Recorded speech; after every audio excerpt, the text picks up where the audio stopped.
Europe 1. 6h18 sur Europe 1, c'est l'heure de l'invité inattendu. Une voix que l'on n'attend pas sur un sujet d'actualité, une manière différente de traiter l'information. Ce matin, la fin des mondiaux d'athlétisme au Qatar avec le député Génération.S de la Loire, Régis Juanico. Bonjour Régis Juanico.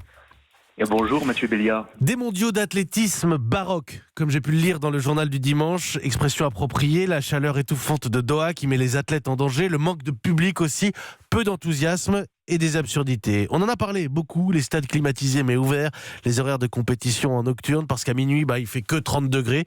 Régis Juanico, vous avez été profondément choqué et vous appelez les footballeurs français à un boycott de la Coupe du Monde en 2022. Oui, parce qu'au-delà des performances sportives, il y a eu des très bonnes performances sportives à Doha, et des concours formidables, même si l'équipe de France, elle, n'a pas brillé.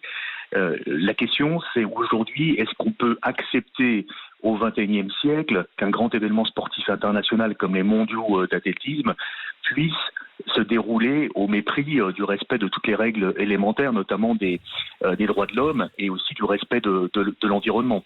Et la question, je pense aujourd'hui, ce qui était toléré dans le passé par un certain nombre de nos concitoyens, aujourd'hui ne l'est plus, et en particulier le fait qu'un pays comme le Qatar, parce qu'il est riche, très riche, peut se payer, peut acheter en fait des grands championnats. On le sait notamment sur les pratiques de corruption. Régis Juanico, vous parlez de mépris des droits de l'homme, des règles éthiques, sociales, écologiques. Vous avez utilisé le mot, vous accusez le Qatar de corruption des fédérations sportives, très clairement.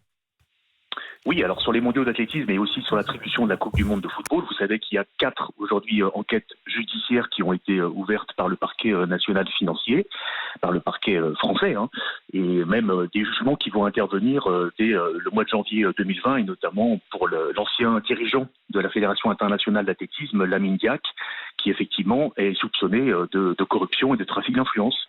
Oui. Sauf que Régis Juanico, ça ne s'est jamais vu, vous le savez bien, le boycott.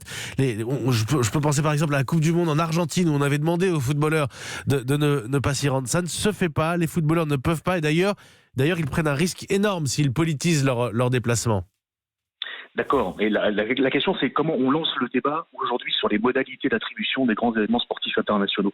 Je crois quand même qu'on a vu avec ces mondiaux d'athlétisme qu'on avait manqué de respect pour les athlètes qui se préparent quand même tous les jours avec leurs entraîneurs, avec leur encadrement et qui n'ont pas été respectés. On l'a vu avec les coureurs hors stade ou les marcheurs qui ont dû courir la nuit en pleine chaleur dans des conditions dignes d'un sauna. Il y avait des tribunes vides, il y avait 12 000 spectateurs, on avait réquisitionné des enfants et des migrants pour venir remplir des tribunes qui étaient bâchées. Kevin Mayer l'a dit, le décathlon la première journée de décathlon qu'il a faite s'est faite dans un horaire extrêmement réduit. Donc d'abord, il y a un manque de respect des athlètes. On nous prend pour des cons, on nous prend pour des cobayes, disait le marcheur Johan Diniz. Oui, tout à fait, exactement. Et donc ça, c'est insupportable, d'abord, qu'un pays organisateur manque à ce point de respect pour les athlètes. Et puis surtout, il y a cette question des stades climatisés. Aujourd'hui, on va organiser une Coupe du Monde de football en novembre et en décembre, tout simplement parce que le climat y est plus doux à ce moment-là, mais il y aura quand même 8 stades climatisés, des stades ouverts, et qui ont été construits, on le sait, dans des conditions de travail pour les ouvriers immigrés, indiens et népalais, qui fait qu'il y a aujourd'hui plusieurs centaines de morts. Est-ce qu'on accepte ça, ou est-ce qu'à un moment donné, on ne remet pas en cause un certain nombre de décisions des instances sportives internationales ? Vous demandez aux footballeurs français, je le répète, je le rappelle, oui, de refuser cette compétition. Régis Juanico. Juste un mot, vous êtes aussi coprésident du groupe de travail sur les Jeux Olympiques et Paralympiques Paris 2024 à l'Assemblée. Il y a des débats sur les JO qui arrivent là au Japon parce qu'il y fait très chaud. Alors, moins de problèmes de droits de l'homme au Japon. Mais on a une question réchauffement climatique qui se pose. À l'avenir, Régis Juanico, jusqu'à plus 7 degrés selon les scénarios, on va se retrouver avec 5 villes qui pourront accueillir des événements de cette ampleur. Bien sûr, et vous le savez, il y a de moins en moins de villes qui se portent candidates pour accueillir les Jeux Olympiques. Et là où on fait des référendums, les populations souvent votent contre. Donc il faut aujourd'hui changer, et notamment le cahier des charges par rapport à l'organisation de ces grands championnats. Ça a été fait par le Comité international olympique depuis 2014, ce qu'on appelle l'agenda 2020.